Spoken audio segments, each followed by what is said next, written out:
So since movie houses began, we've been inundated with questions like, why don't you show the movie? Or, I understand it's called movie house, but why aren't you in a theater? Why are you in an actual house talking about movies?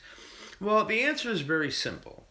You see, what I didn't tell you before the Halloween special is that, well, the living dead are around us. They're outside.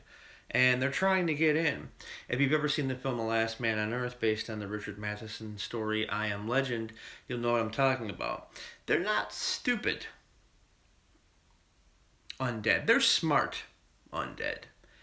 And it poses a problem. Here, I'll show you. Just 1 second.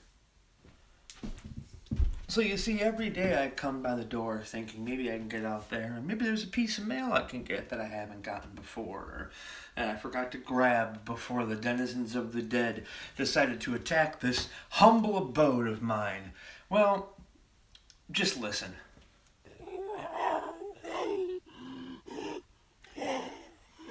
Every day.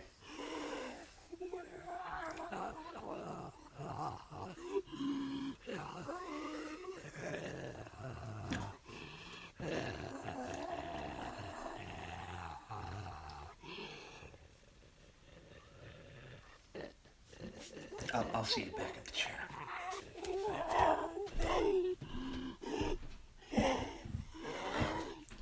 So I'm stuck in this house, but yet the network is still able to send me movies. Despite the living dead being all around us, the network can still send me movies. And they can send me a felt director, which, well, I guess that makes sense because we want to eat that. Really. So now you know the story behind Movie House. I don't know how the dead showed up. I know they ate Alphonse. And I know I had to re-kill a bunch of them.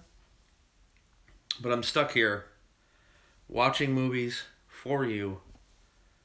Whether or not you're seeing this, I don't know. But that being said, it's time to start the show.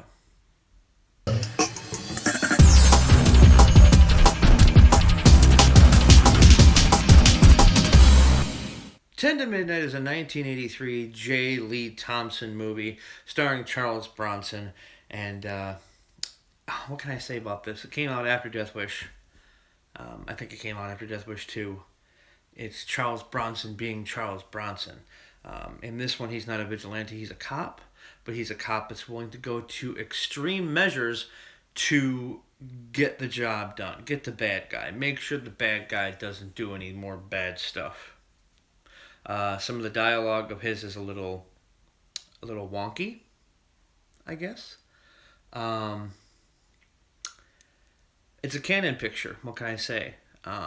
It's co-stars Andrew Stevens and Lisa Eilbecker. I think I'm saying it right. Is his daughter. Andrew Stevens plays his kind of rookie cop that wants to play by the rules and look at my sweater vest under my blazer. I'm dressing sharply. It also stars Wilford Brimley in his pre-diabetes days as the police lieutenant captain. I think it's captain. I don't remember. I mean, it was kind of an insignificant little piece of information that they told us. And Gene Davis plays the killer. His name is Warren Stacy, and he's named after Warren Beatty. So I wonder if that's Hollywood's little knock at Warren Beatty.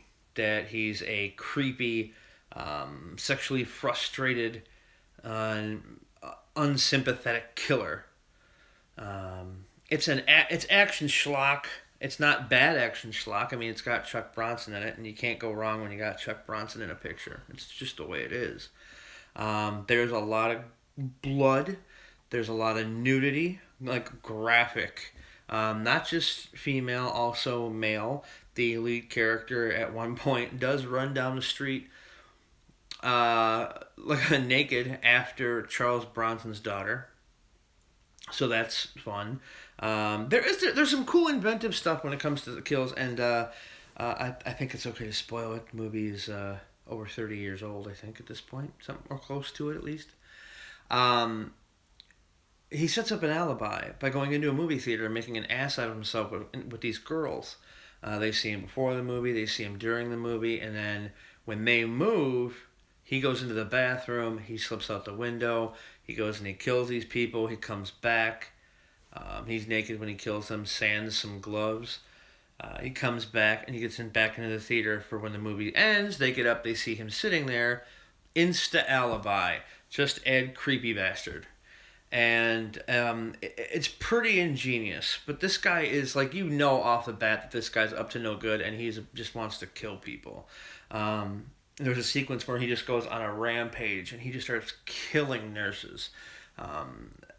Kind of, and there are instances like kind of reminds you of the whole Richard Speck thing from back in the day. Ola Ray is in this. Ola Ray is the Michael Jackson's girlfriend from the Thriller video. This came out before Thriller by a few months. I don't know which one they shot first though, because I'm not sure how Michael would have taken to her bearing all. You know how Michael was, right? Yeah. It's kind of weird.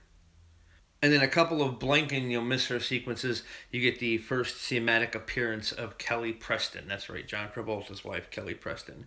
This is her first film back in 1983. 1983 was a long time ago. I highly recommend, however, that you go check out this movie and really, really give it a watch. It's not Death Wish, but it's still good. It's still good. If I had to rank it in with the Bronson Vigilante films, there's so many.